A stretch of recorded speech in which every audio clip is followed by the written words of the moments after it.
best way to use Harrison assessment, of course, depends on the context.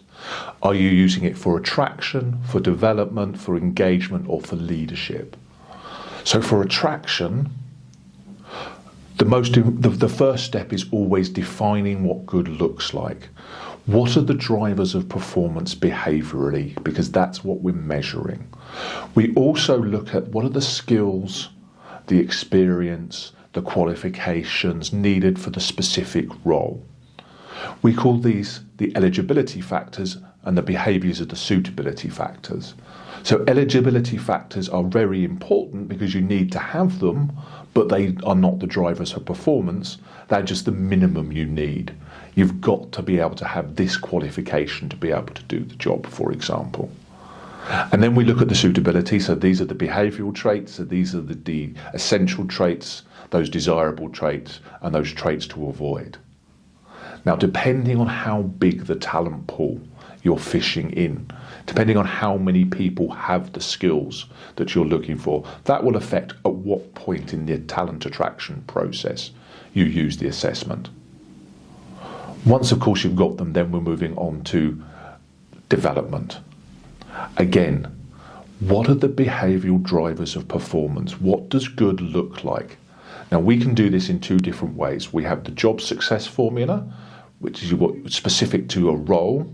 We also have behavioural competencies. Now, they're much broader, but they're a collection of behavioural traits that our research shows drive performance. So one example would be for first-line leaders, emerging leaders. So supervisors, managers, people who are in the first role that involves having people development and having people who report to them. Irrespective of whether you work in sales or HR or finance, the leadership side of that role will have similar behavioural requirements. Again, that's what good looks like. So we can then measure you against that and identify where the gaps are. So you're using it for development quite often as a diagnostic tool. Where's the areas for development, either for the current role or for their future role? And what sort of training, what sort of development does this person need specific to the role? So specific to the role and specific to the individual. Now with engagement, it's all about what are those employment expectations? What are those 8 employment expectations and how fulfilled are you in them?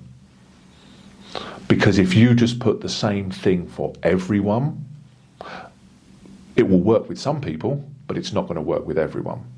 So again, for engagement, it's about looking at what are your behavioural preferences and what are the employment expectations that you are looking for from your company and how fulfilled you are in those.